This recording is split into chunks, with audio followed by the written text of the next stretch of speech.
Good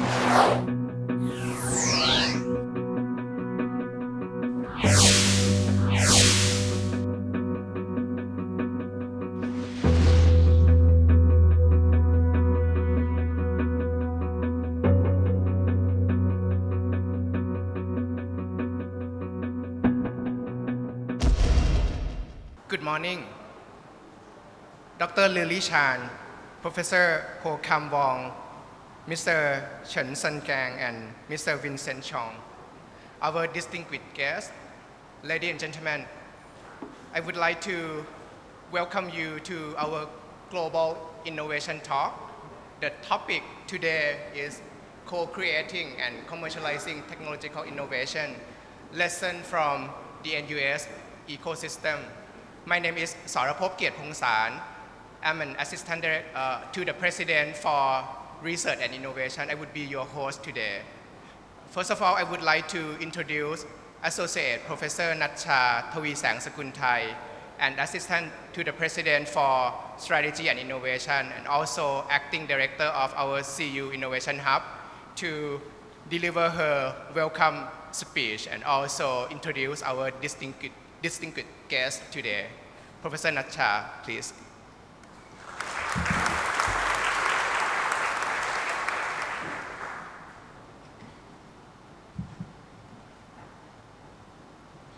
Sawadee Good morning, ladies and gentlemen, our distinguished guests. It is an honor and pleasure for Chulalongkorn University's and CU Innovation Hub to greet and welcome you to our Global Innovation Talk today. The topic of co-creating, commercializing technological innovations, lesson from NUS ecosystems. Innovations ecosystems become more popular words among Thai startups after the Thai government has been aggressively promoting entrepreneurship in the first Thailand startup events in Bangkok, hosted by Ministry of Science and Technologies in July this year. Surprisingly, more than 30,000 young Thai people attending the event. The event was then spread around Thailand, in Chiang Mai, Khon Kaen, and soon will be in Phuket. This was the first time that we confirmed the significant interest of young Thai people to set up their own business and success at young age. Innovation is a strategic move for Thailand. However, there are several challenges for innovation to thrive and startup entrepreneurs to operate successfully in Thailand. To help promoting innovations, Thailand needs to close the gap and fill the missing link, especially the essential skills for innovations, the critical thinking, the creativities, entrepreneurial skills, and a platform to support stakeholders to collaborate. CU Innovation Hub will focus on grooming talents, nurturing innovations, and Thailand startups sustainably. We act as a platform to help transform how Thais live, learn, and play. Ladies and gentlemen, today's talk is materialized only with full support from our partners, the National University of Singapore and Chulalongkorn University. On behalf of CU Innovation Hub and Chulalongkorn University, we would like to thank you for your kind acceptance to be our honorable speakers of CU Innovation Hub. And moreover, the fruitful information that you and NUS team will be providing in the talk and discussions will enhance the development of innovations and entrepreneur ecosystem in Thailand. There's one quote here: if you want to walk fast, walk alone. But if you want to walk far, walk together. Co-creations and collaborations among government, university, industry, and alumni is the key to innovate sustainably. Please allow me to introduce Professor Wong Po Kam, the Director of NUS Entrepreneurship Center. Professor Wong Po Kam is a professor at the NUS Business School, where he teaches entrepreneurship and innovation strategy with special focus on Asia. He is also a professor by courtesy at the Lee Kuan Yew School of Public Policy and the Faculty of Engineering at NUS. He has published extensively in leading international refereed journals on entrepreneurship and innovations. He has consulted widely for international agencies such as the World Bank, OECD, ASEAN Development Bank, and various government agencies.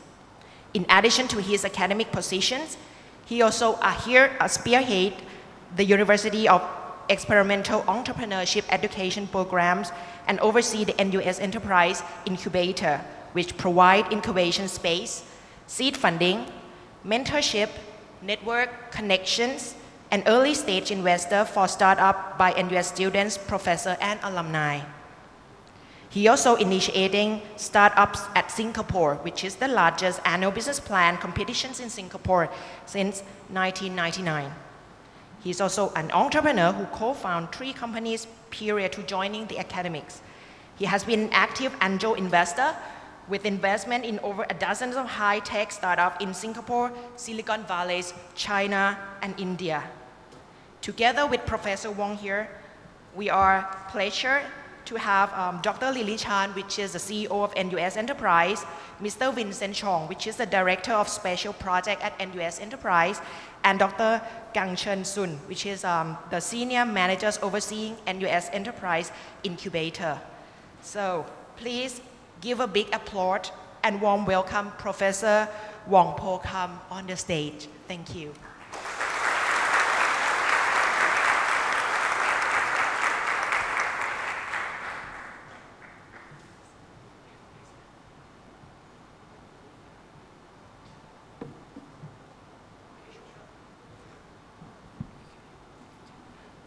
Sawadika. Let me start by thanking Professor Nacha and Professor Rapop for giving me the opportunity to be in your distinguished university to interact and exchange ideas about how to promote innovation and entrepreneurship in our respective countries. I'm very honored indeed to be here, but as Professor Nacha just mentioned, I'd like to first introduce Dr. Lily Chan, who is the CEO of NUS Enterprise. Perhaps, she's my boss. Yeah. So if anything,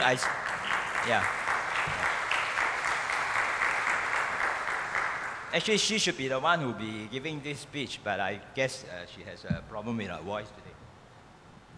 While waiting for the clicker to be ready, let me sort of just say that I'm very proud to be able to come to Chula University campus here. I've been here a couple of times, but this is the first time I'm in this wonderful building here.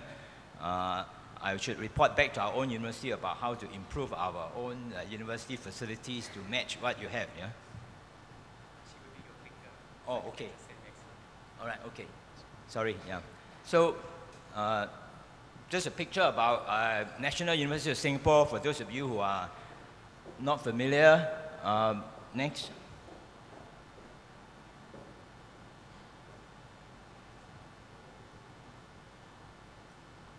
Next.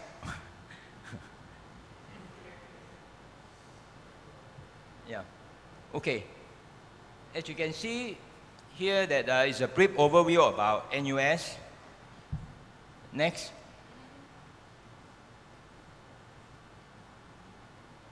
Actually, perhaps it's easier if I just go there and do it myself. Yeah.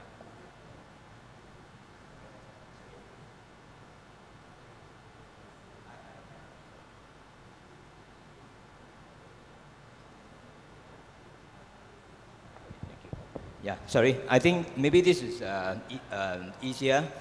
I want to take you back to about 16, 17 years ago.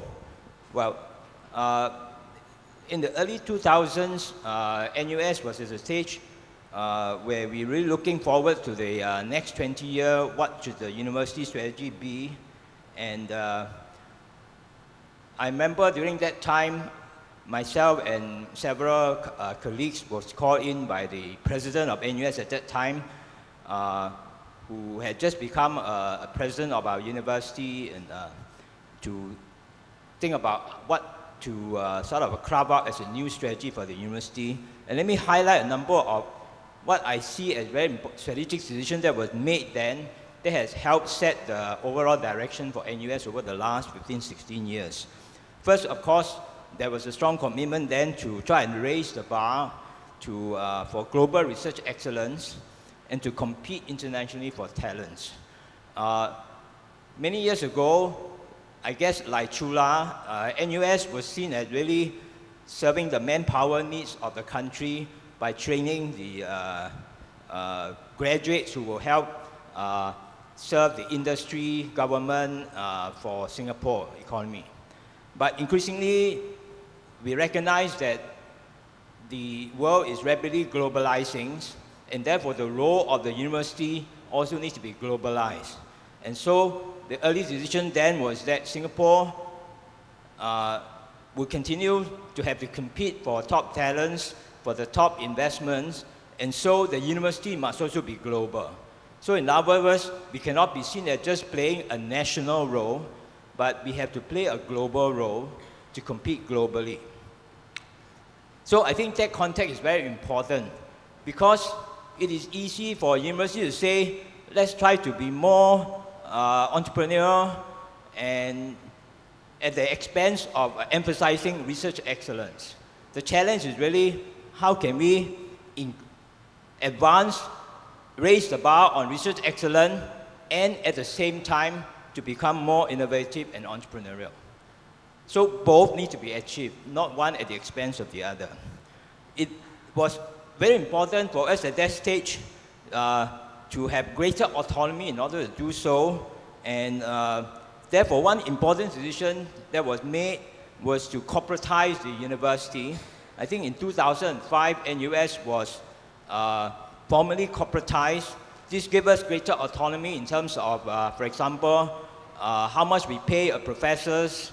So we are not tied to the civil service salary scale and grades and so on. Yeah?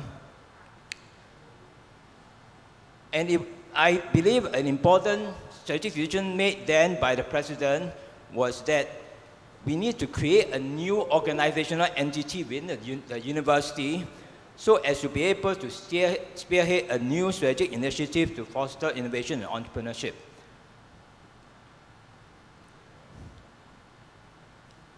Those of us, and those of you who are from the business and from management studies, you know that if you want to change behavior, you also need to change the organizational structure. So one of the challenges for universities to be able to be more responsive to industry, to be able to move faster, is to therefore have an organizational structure that enable greater autonomy. And that's why we recognize that if the activities on innovation and entrepreneurship are done within the normal academic department, faculty context, it is not as flexible.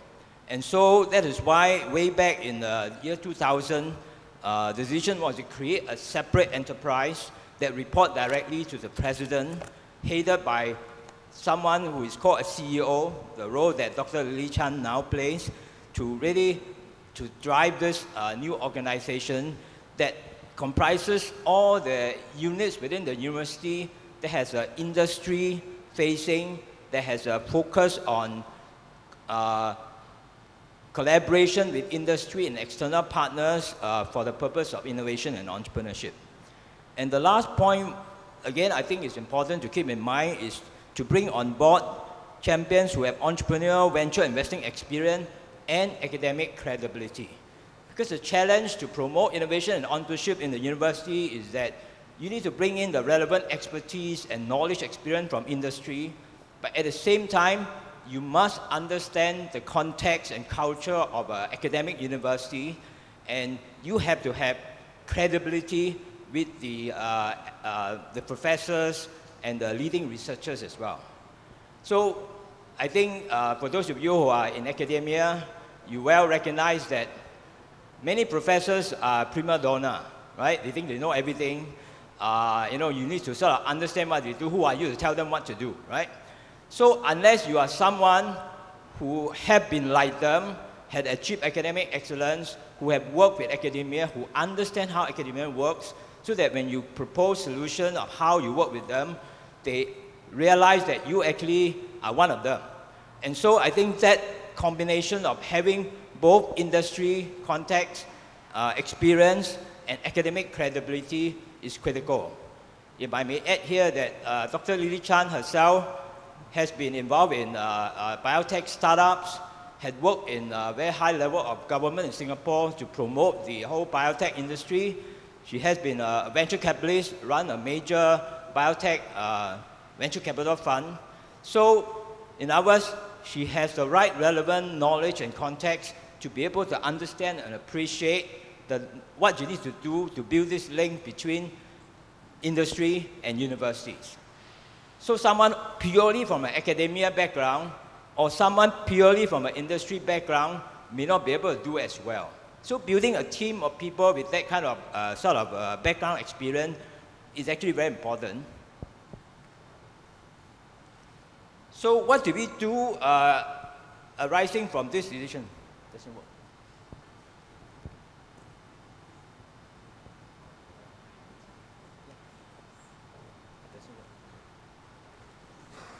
Okay, never mind. Just do this. Okay.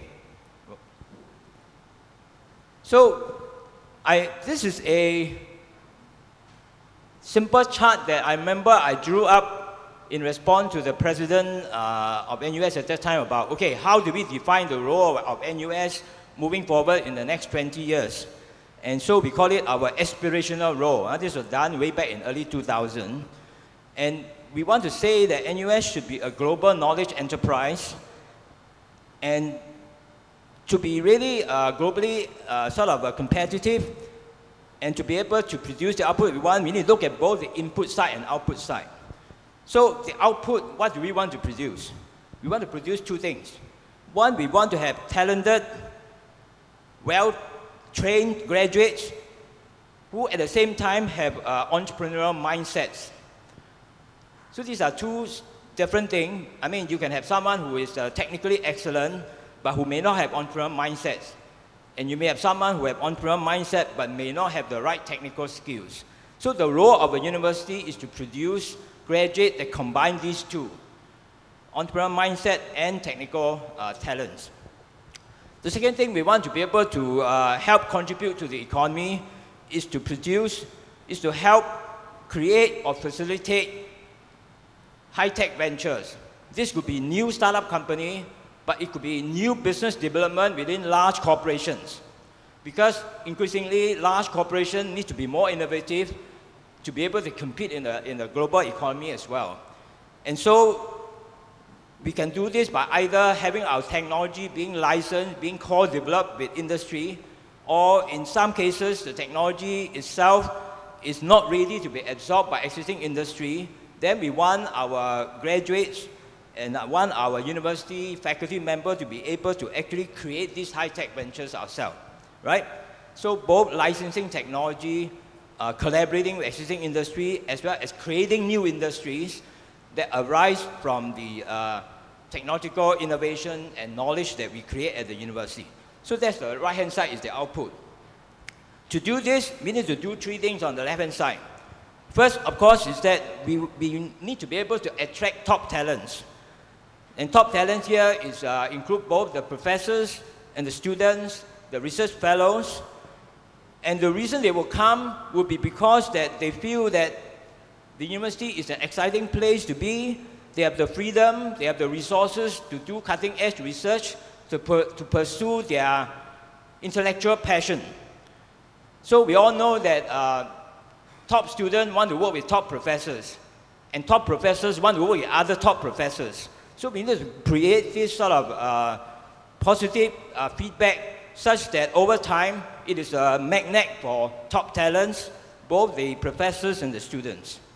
And unless you have this improved quality of input, it will be harder to produce the output that you want, right? So that's one of the focus that we need to do, which is how to tap top talents from not just Singapore, but from around the region and the world.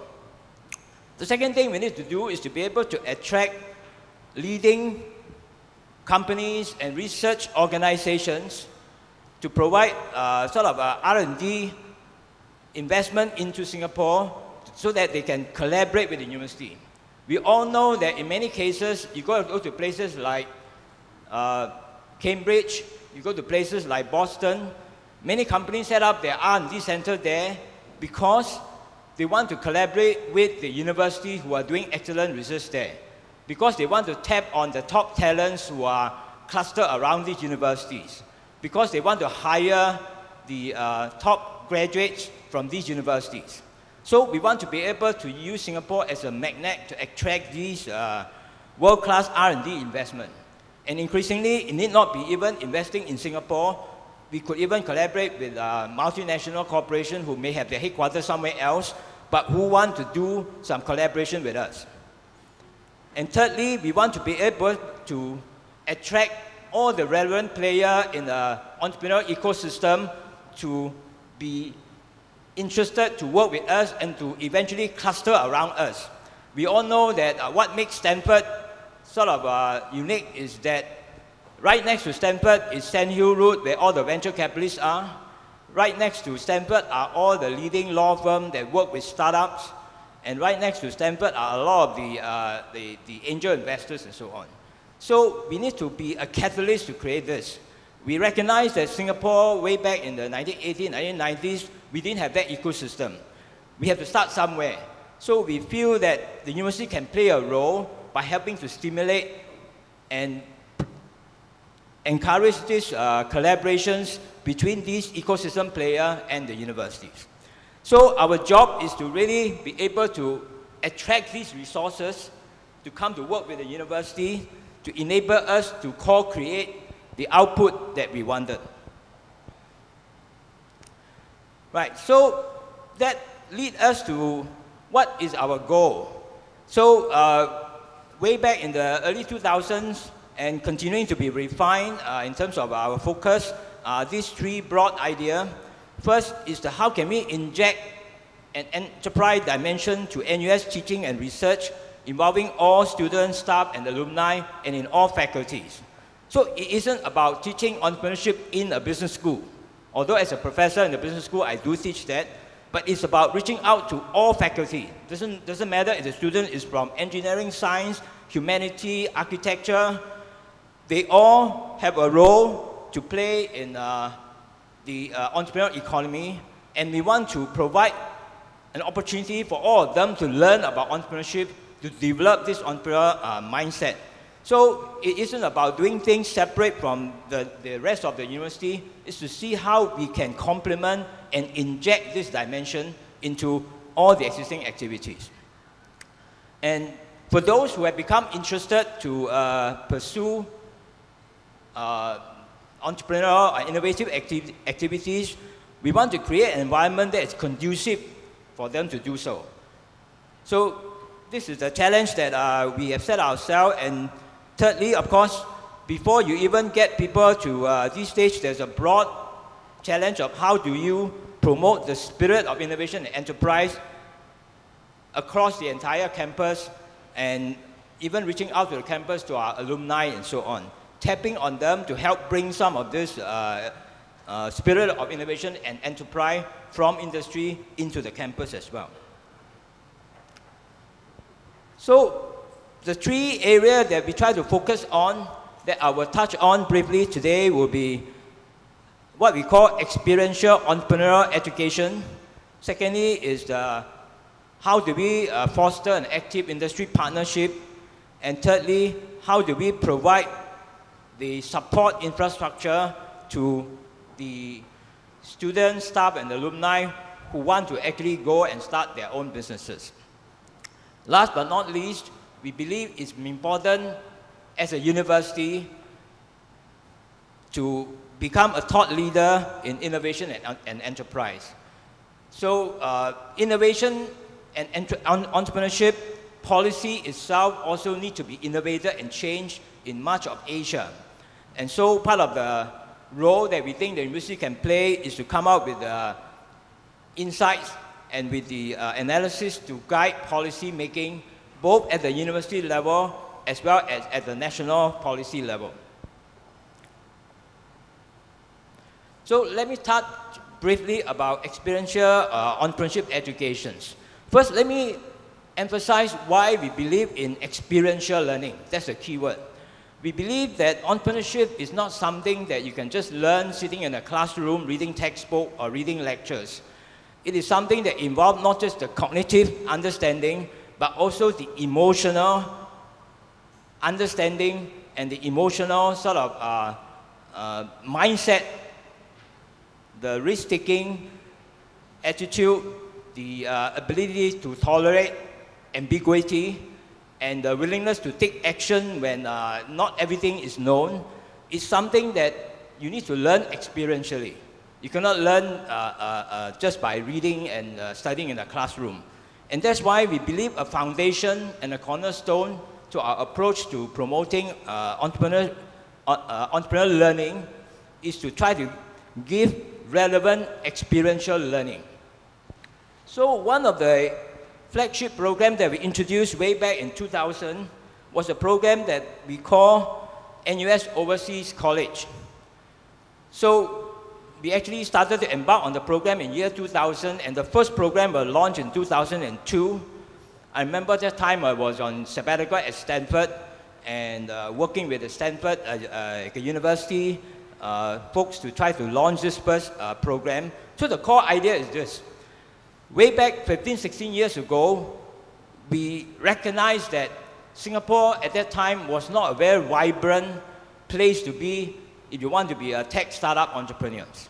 So for them to really learn what is the best practice, what is going on in the leading high-tech entrepreneur place, we need to go outside Singapore.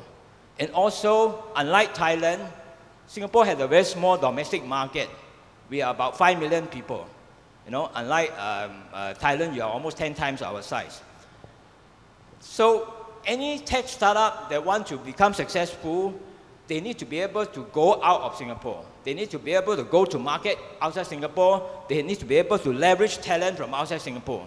And so the only way they can do this is that our entrepreneur must have a global mindset, meaning they must understand the market opportunity outside Singapore. At the same time, they must appreciate that to go to this market, you will face global competitions. So your competitor is not another company in Singapore. Your competitor will be someone smarter than you, perhaps in Silicon Valley, in China, in Europe, wherever there is. And so for our students to have this global mindset, to look out for opportunity globally, and to look out for competitions that they need to be able to match up to globally, the best way to do so is to send them to the leading entrepreneur hub around the world, and we decided that to have them stay there for 1 whole year. And this also draw on an insight. We learned that many internship program is not as beneficial as it could be because it's too short. A popular internship program is that you send a student out in the summer for 2 months, work with a company. The problem is that the company will say, by the time I train you up, you leave. So I don't want to spend too much time training you. I don't want to engage you in doing things that involve you to do too much learning. So they will end up making you do the less important work. You know, making coffee, you know, making photocopy, and so on. So you learn not as much because you are just seen as a temporarily, dispensable worker. So by having a student work 1 whole year in a company, and mind you, in a place like Silicon Valley, even a normal employees typically may not stay more than a year, right, because of the mobility. And so having 1 year give the company assurance that this person will be really useful to me. And so I will try to teach and engage the person in really meaningful work. And that's why we find that, a 1 year period is critical. And of course, if you really want to understand the culture, the business system in any country, you need to spend enough time there. You cannot just be a tourist for 2-3 days or 2-3 weeks. You need to live there for a substantially long period of time so that you fully imbibe the culture, understand how the society works, and more importantly, build up the social capital, the connection you have with the people there. And so that is why in each of these places is 1 year, and the focus is for them to intern not with the big company, not with the Microsoft of the world, but with small early stage high-tech startup company, typically employing not more than 10 or 15 people. The idea is that by working in this early stage startup company, the student can see firsthand and be involved firsthand in actual startup activities. They actually go out with the CEO to pitch to investors. They actually become the salesman from day one to go and help sell the company product. So you are involved in the actual startup activity of the company. You see firsthand how the entrepreneur makes decisions. You see the kind of fluid, chaotic environment that you have to learn to deal with. So that's why the focus is a one-year program in very early stage high-tech startup company, and we insist that the company pay them. Because again, it's a simple fact, if you come to me as a free intern, I don't appreciate your work so much, so I get you to do all the sort of minus work, the tedious routine work. But if I have to pay you, the psychology of the employer is that I better extract as much value out of you as possible. So therefore, they will assign them more meaningful engineering, product development, sales, web marketing, or whatever activities that they feel it's almost like paying for an employee, right? So those were the key sort of design parameters for the program.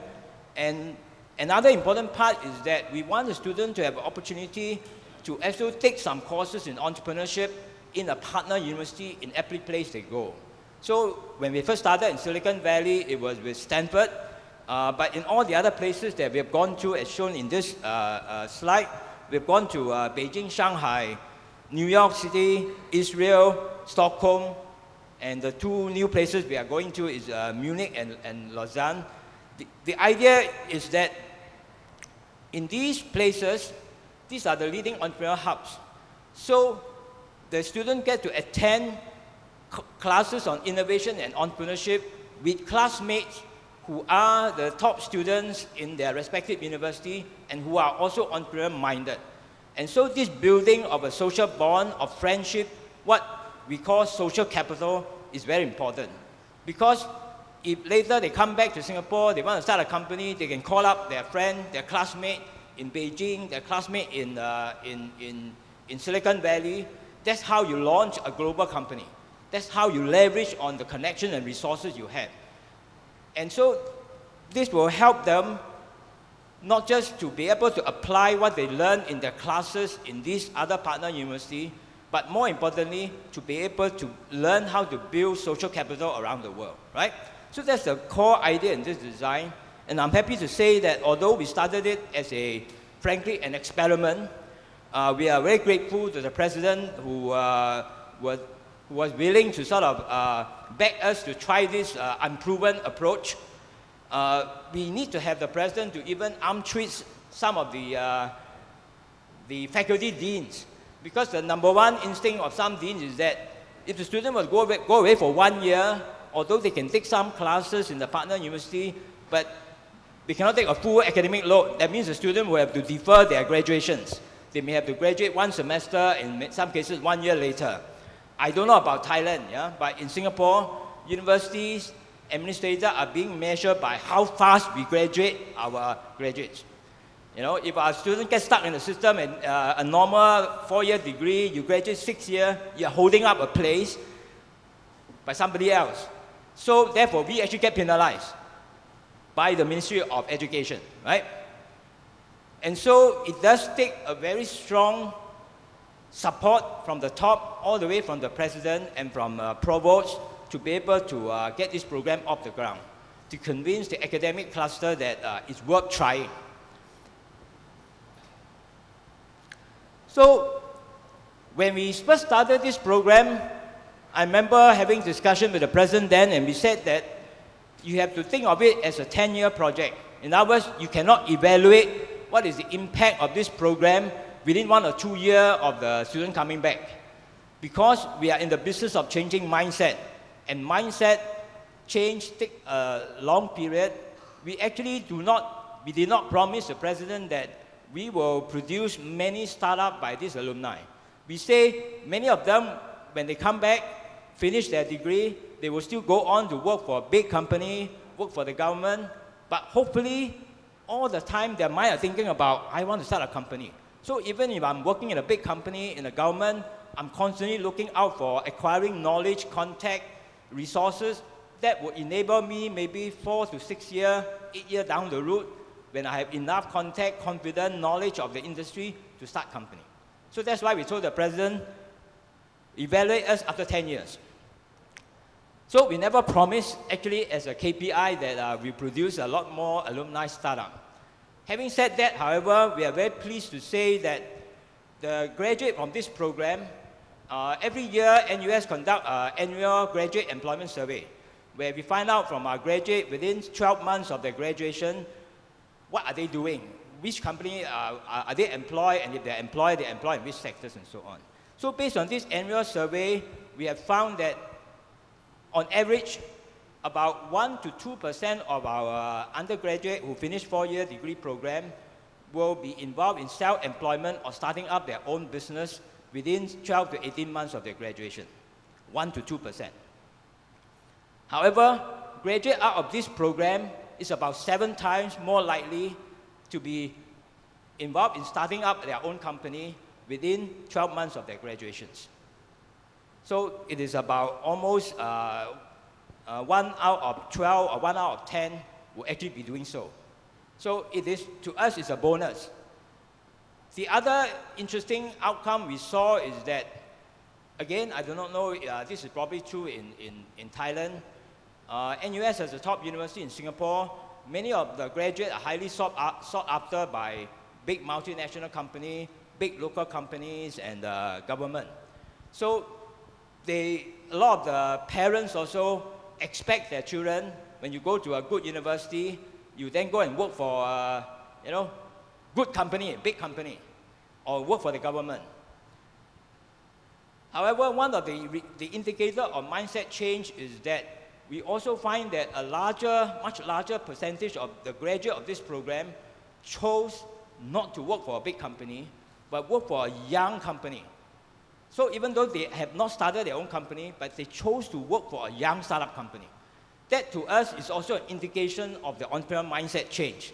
They're willing to give up a career path, steadily up a big company or government, and take risk by joining a young startup company. That is also an interesting indicator. The last interesting thing we found from this program that we frankly did not anticipate was that an interesting number of our graduates of this program were asked by the company they intern in, whether it's in Stockholm or Silicon Valley, say, hey, when you go back to Singapore, or say some of the students may even from China or India, when you go back to your own country, you help us start up our Asian operations.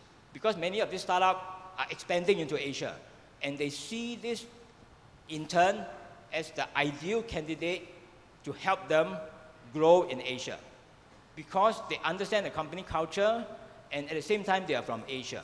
So these are some of the positive, beneficial effects that this program has produced.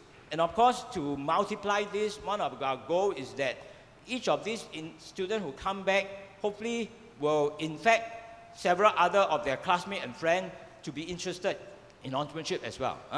So I will be happy to talk more about this, but this is just one example of slide to show the kind of diverse company that have been founded by our graduate. And I want to emphasize that these are founded by graduates not just in engineering, science, and computing, but also all disciplines.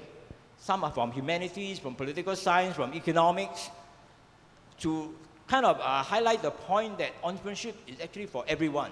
Because when you're a graduate of university, you have knowledge. You have special intellectual capital. And so we want to encourage students to be able to use that intellectual capital to form interesting new ventures. Okay, we have several other entrepreneurship programs on campus that also help to foster this experiential learning. I won't have time to go into detail, but perhaps if you have questions, we can do it. So we have another program, for example, that we call it an Innovation and Entrepreneurship Practicum Grant.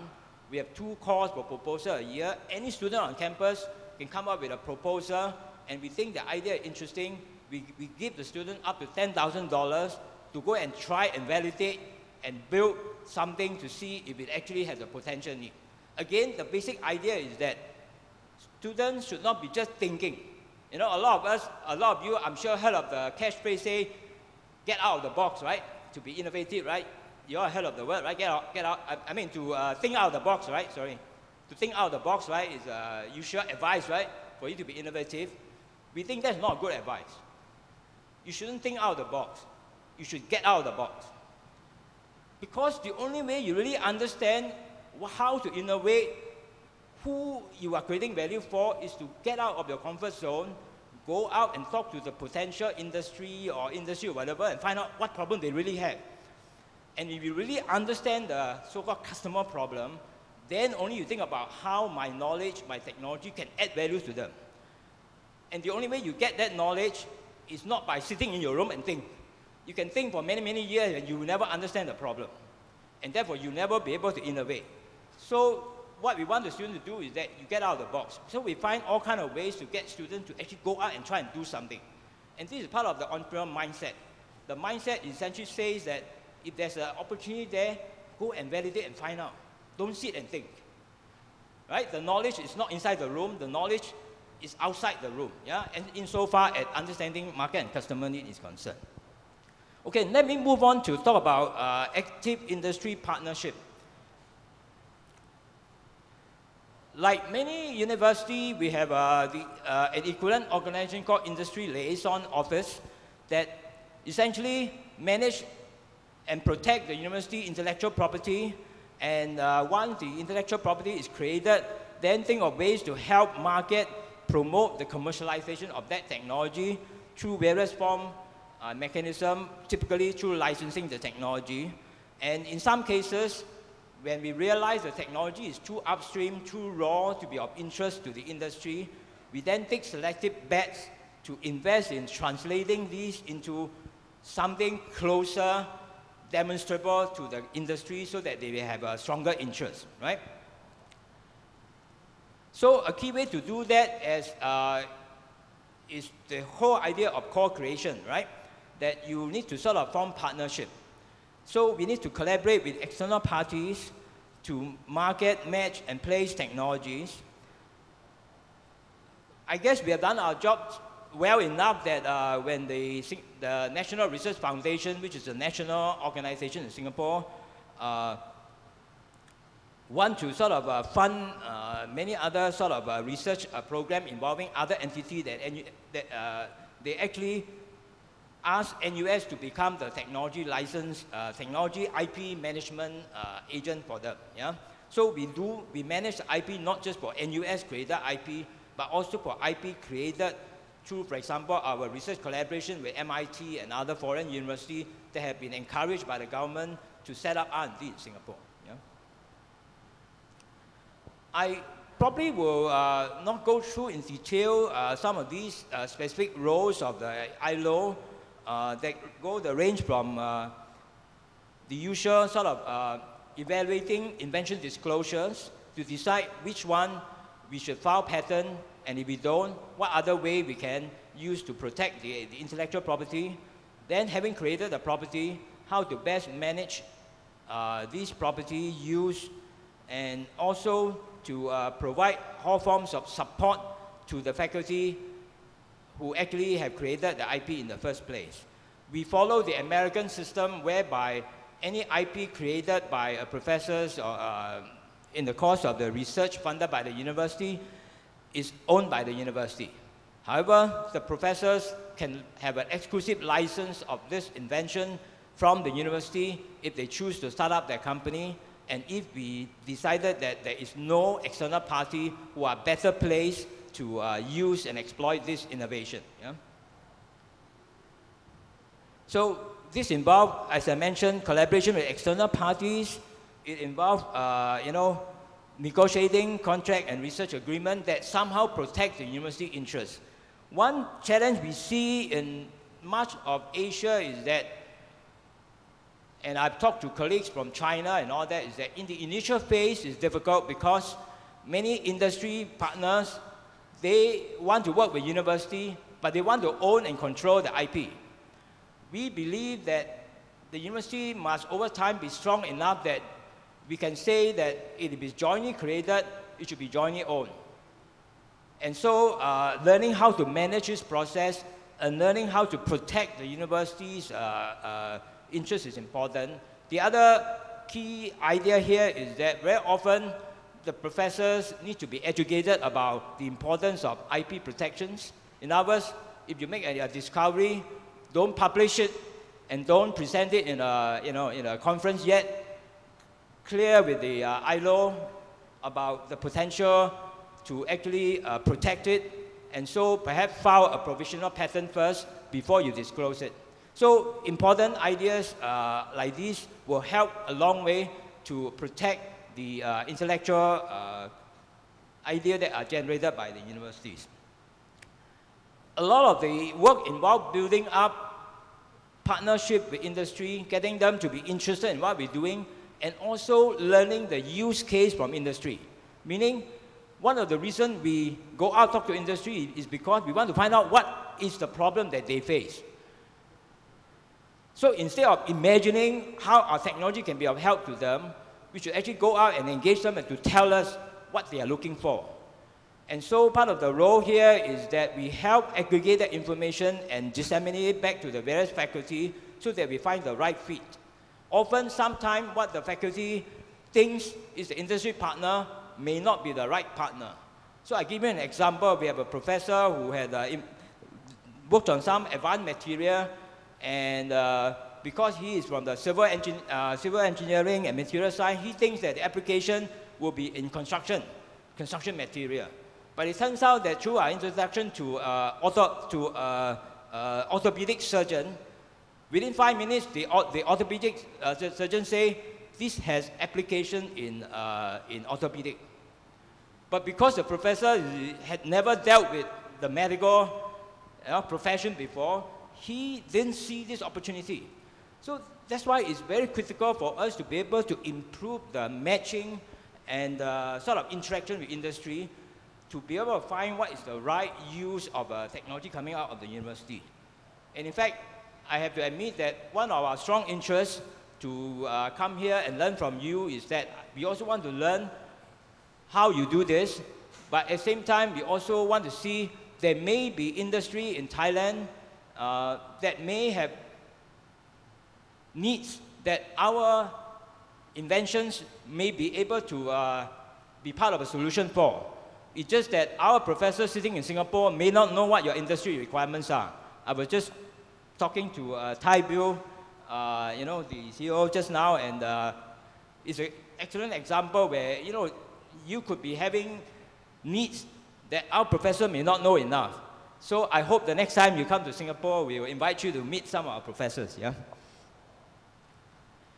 So these are just some examples of industry partner that we develop. We have a whole range of mechanisms. I, again, don't have time to go into detail, but the idea is really that we want to be industry-centric. In other words, depending on what makes sense for them, we try and find the right mechanism to collaborate. So some of them actually run their joint R&D lab with us inside our campus, inside our close to our faculty. Some, they are actually located outside. Then we may second some of our researchers to work with them and so on.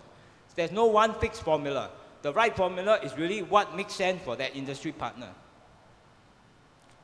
I want to talk a bit about the need to educate professors and researchers as well. Earlier I talked about the need to educate students. But increasingly, we know that in order for technology to be commercialized, we need to change the mindset of the professors and researchers. And so one of the programs that we piloted 3 years ago is a program that we adapted from something that was developed in the United States. About 5 years ago, the National Science Foundation in the United States had funded a pilot program that they call ICOF. The idea is to give a small grant to all recipients of NSF grant to see if they can go out and find out from industry whether there's any industry need for their invention that they created out of the NSF grant. And the program had proven to be so successful that now NSF had extended the program, And now about 40, 50 universities from around the United States, all the way from Stanford to Georgia Tech to MIT, are running some version of this program. The director of this program is a professor in charge of entrepreneurship in UC Berkeley, someone I know well. And so as soon as we see this program being implemented in the US, we sort of got a small grant from the Ministry of Education for us to try and see whether we can adapt this program to Singapore. And we got the director of that NSF program in the US to come and be our advisor to see how we can do this. And I'm pleased to say that this program, we have run 3 years of it, and it has been quite well sort of received, both by the professor as well as by the parties that we engage. So the key idea here is that there are 3 parties being involved to form a team. First is the professor, the principal investigator himself or herself. Secondly, we pair this professor with one or more what we call entrepreneur leads. These are either their postdoc, PhD student, research fellow, and maybe one or more MBA students. The idea is that these entrepreneur leads are much younger. In some instances, we even bring in an actual entrepreneur from industry to actually come in and join the team. So the idea is that the entrepreneur lead will go out and do most of the interviews. Over 10 weeks, the team do nothing but go out every day and talk to potential industry about what is your problem, could my technology be able to help contribute to solving your problem, what does it need, what does it take for you to be interested in using my technology if you do have a problem. And the sole purpose of this is to get the professor out of the lab. Remember we said you want to be innovative, get out of the box. Actually, you could say even that this is a devious way to kind of nudge, force the professors to go out of the lab more often and talk to industry. And we find that actually, surprisingly, many professors don't do that. And we think that this actually had a very good impact on influencing them. Yeah? The third key part to the team is an industry mentor. We find someone who is, had industry experience in the potential industry of application, typically a senior executive or someone who just retired, or a venture capital investor who invests in that industry. And the key role of this mentor is to be able to advise the team where to look for potential customer, and also have the Rolodex to simply make the phone call to do the introduction. Because you can be surprised that sometimes the professor will say, I don't know who to call, you know, I don't know any one of them. And if you just cold call them, they may not even entertain you for a meeting. But the mentor is someone who can maybe introduce. Yeah? So the idea is to pair these 3 key components to go out 10 weeks to learn. First, is there a customer problem? Secondly, if the customer do have the problem you think they have, do they like your solutions? And what changes to your technology you need to make in order for them to be interested in your technology, right? Hopefully, at the end of this is what we call a customer discovery and market validation. We use the word discovery because a lot of the time you actually do not know who might be a customer. That's why discover is the key word. Yeah? We like to sort of quote a famous saying by Albert Einstein. You know, he one time he said that, you know, if we know what we are doing, we won't call it R&D. Right? So typically this program is that at the beginning you don't know what you don't know. So the purpose is to force the professors, the team, the researchers to go out and find out what they don't know. So like this professor with the advanced material, they don't know that there is orthopedic applications. They had to go and discover it. So we believe that this is a program that might have relevant to maybe Chula as well. If you have not done a similar program, we'll be happy to share with you how, what we learned from this program. Yeah? I should just add to say that we have had quite a few spin-off companies that license technology from the universities. Quite a few of these actually show what I just said. For example, Clearbridge Biomedics, we have a professor who invented a technology, but the professor knows well that he cannot be the CEO and founder of the company. We have a saying that very often it is the wrong thing to have a professor to go and leave and start a company. Not everybody have that aptitude. You may, in the process, end up losing a good researcher and having a lousy CEO. A more effective way in many cases is that the professor stay as a professor, but his or her research is being commercialized through one or more of his PhD student, postdoc, who are younger, who are more entrepreneurial, and in some cases, we bring in an outside entrepreneur to take the technology out. In the case of Clearbridge Biomedics, the professor didn't leave the university. We introduced him to a venture capitalist who then came in as an interim CEO to drive the company for a couple of years, and this VC then helped find an entrepreneur with industry experience to run the company. Another example of Dyna Optics is the same. It is a technology that came out of the university. The PhD student who did the work, he is one of the co-founders of the company as a CTO. But we brought in an alum who had been a Stanford MBA and spent years in Silicon Valley and really understand how to take technology out. Then we brought her in as a CEO to run this company, to go and raise investment and so on. Right? So in every case, we need to find a good match between the professors and the right team to help the technology to be commercialized. I want to now talk a bit about how we provide holistic entrepreneurship support.